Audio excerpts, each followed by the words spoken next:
Salama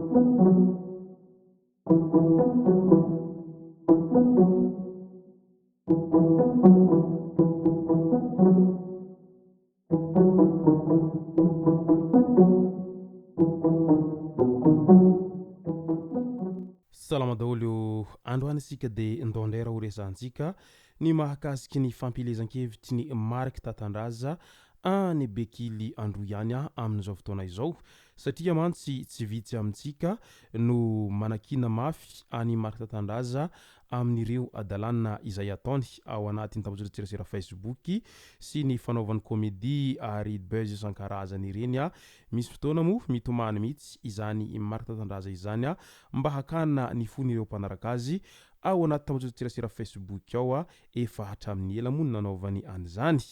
ka izany indrindra no isany mahatonga anireo olona sasany no manakina fatatra any Mark Tatandraza nefa ny zava-misy any Bekily Androiany amin'izao fotoana izao dia tena maro dia maro ny mpanaradia an'izany Mark Tatandraza izany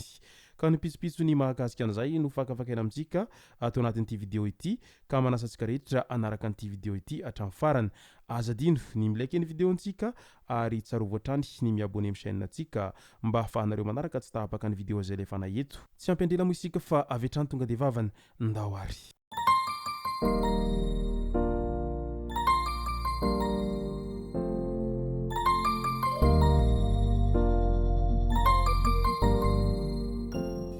maro dia maro ireo karazana kandida izay nirotsaka hofidina ho ben'ny tanàna tamin'ity taona ity ary isan'ny tena miavaka amin'izany raha i kandida Mark Tatandraza any Bekily Androiany satria mantsy raha apôstôly no nahafantarantsika any Mark Tatandraza izany hoe ilay jiolahy niovafo ka lasa mpanompon'Andriamanitra dia izao ndray i Mark Tatandraza dia lasa politicien izany ka l'homme de tout terrain raha ny fiteny azy amin'ny teny vahiny izany Mark Tatandraza izany i Mark Tatandraza dia efa nanampy betsaka ny vahoaka teo amin'ny resaky ny famoronana asa izany hoe tamin'ireny karazana fanaovana bomba voanjo sy ny fizarana sakafo bojo isan-karazany ireny ary isany lehilahy izay tena tia manampy ny mpiarabelona indrindraindrindra ireo manodidina azy izany Mark Tatandraza izany ary tsy mahamenatra azy ny midina antsihatra mihitsy amin'izay fanampinan'ny mpiarabelona izay mba hahatonga ny tsirairay samy hisitraka izay tokony hisitihana avokoa ary na dia kely aza ny eo am-pelantanany dia sahiny no manome sy mizara an'izany ho an'ireo manodidina azy satria araky ny voalaza ao anatin'ny soratra masina manao hoe sambatra izay manome noho ny mandray ka izay foana no tena hoentiny Mark Tatandraza miaina eny anivon'ny fiarahamonina eny maro ary tsy vitsy amintsika no manakina an'izany Mark Tatandraza izany amin'ireo zavatra ataony ao anatin'ny tambazotra Facebook ao moa no milaza fa tena lehilahy adaladala i Mark Tatandraza ity na ihany koa verivery saina ao indray ireo milaza fa mirediredy fahatany i Mark Tatandraza amin'izay ataony rehetra efa hatramin'izay ka hatramin'izao nefa na dia eo aza izay rehetra izay dia tsy nataony Mark Tatandraza sakana mihitsy izany mba hanatanterahany nofinofiny amin'ny izay resaka fanampinam-piarabelona izay dia izao moa no tena nanapa-kevitra fa hirotsaka hofidina ho ben'ny tanàna ao Bekily ao mba ahafahany manampy misimisy kokoa ireo mpiarabelona aminy amin'ny fandraisana andraikitra amin'ny firenena satria Madagasikara tsy maintsy mandroso ny tanjana ho izy hatrany ka Bekily tsy maintsy mandroso ary hiady amin'ny kere no tena imatimatesany Mark Tatandraza raha vantany vao lany eo izy ary noporofono moa izany ady amin'ny kere izany satria mbola tsy lany ben'ny tanàna akory izy dia efa nahavita namboly irony karazana legioma isan-karazany irony teo amin'ny izay nisy teo am-pelantanany no nanaovany an'izay rehetra izay izany hoe fotodrafitrasa mba ahafahana manampy ny mpiarabelona hisitraka ny sakafo indrindraindrindra fa iny faritry ny Bekily sy ny Atsimonosy iny dia isan'ny faritra tena mijaly ara-tsakafo izay ka izay no hitan'ny Mark Tatandraza dia nahatonga azy nanao an'izay fanapahan-kevitra amin'ny fambolena legioma izay mba ahafahana manampy ireo mpiarabelona fiarabelona mba hisitraka an'izay legioma bojo izay hozaraina etsiro izay ary afaka misitraka an'izany avokoa iry vahoaka ny bekily iray manontolo tsy ankanavaka ary tafiditra ao anatin'ny tetikasany Martha Tandraza raha teo moa izay fanampina ny mpiarabelona izay tia namana sy tia fihavanana ary tia manampy ny fiarahamonina raha i Martha Tandraza ary vitsy amin'olona amin'izao fotoana ankehitriny izao no mbola mahavita mandany fotoana sy manetry tena amin'izany hoe fanampina ny mpiarabelona izany fa any Martha Tandraza kosa dia tsy misy tambiny mihitsy ny azy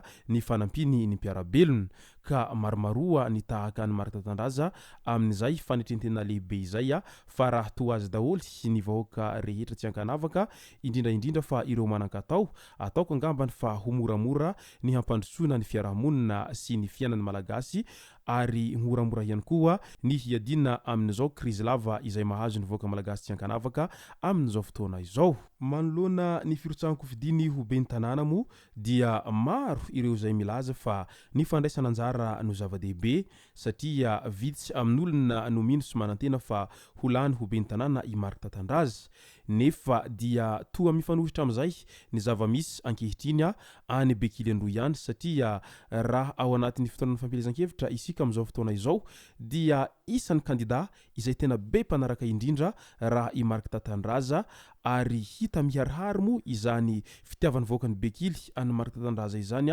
amin'izao fotoanan'ny fampielezan-kevitra izao satria vorolanina ireo vahoaka marobe izay nanaradia any Martha Tandraza nanao karnavalina namakivaky ny tanàna ary hita eny amin'ny soritra ireo vahoaka ireo fa tena miramirandava sy falifaly izy ireo ary velo mpanantenana tanteraka amin'ny izany hoe kandida Martha Tandraza izany izy ireo satria hita Tandraza no hitan'izy ireo fa afaka hamaha ny olana eny fotony eny amin'izy ireo amin'izao fifidianana ho ben'ny tanàna ho avy izao ka izay no nahatonga an'ireo vahoaka marobe izay tonga ny dododo ny ala adida manandraikitra mba hanao fampielezan-kevitra any Martha Tandraza izay mba ho mariky ny fanehona ny firaisan-kinina sy ny fifankatiavana izay misy eo amin'izy ireo satria ny fitia mifamaly hono no mahatsara fihavanana ka noporofony vahoakany Bekily fa tena tian'izy ireo i Martha Tandraza ka izany no isany nahatonga azy ireo manohana fatratra any kandida Martha Tandraza amin'izao fotoana izao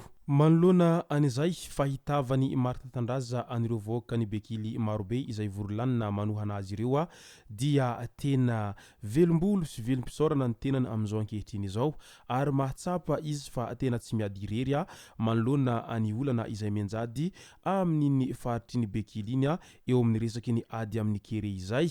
ary ny fambarantenana izay nataony sy ny vinanasany moa raha vantany vao lany eo izy dia tsy maintsy hiady mafy amin'izay resaky kere izay satria io kere io ihany no mahatonga any vahoaka ao Bekily Andro ao no tena lasa sahirana sy fady ranovana efa hatramin'izay ka hatramin'izao ka raha izao fahitana any vahoaka marobe izay mpanaradia any Martha Tandraza izao no mitohy hatrany amin'ny latsabato dia mety ho Martha Tandraza araka izany no ho lany ho ben'ny tanàna ao Bekily Andro ao raha tsy misy fiovana izao fitiavany vahoaka marobe azy sy ny fanohanan'izy ireo azy izao amin'ny fifidianana ho ben'ny tanàna amin'ny faharaiky ambin'ny folo ny volana Desambra ho avy izao ka dia mirary ny soa sy ny tsara hatrany ho an'i Martha Tandraza izay avy ety Ambohata Gasy ary ainganeka mba ho tanteraka izay nofinofiny Martha Tandraza izay ny eo amin'ny resaky ny sehatry ny politika izay sy zay moa no masaka azo naroso tao anatin'ity vidéo ity tomboko lasy tomboko vavy misaotratsika rehetra nanaraka an'ity vidéo ity hatramin'ny farany azadino ny milaiky ny vidéontsika ary tsarova hatrany miabone amin'ny chaîne antsika mba ahafahanareo manaraka tsy tapaka ny vidéo zay lefa isan'andro eto tomboko lasy tomboko vavy mankasitraka dia mirary soa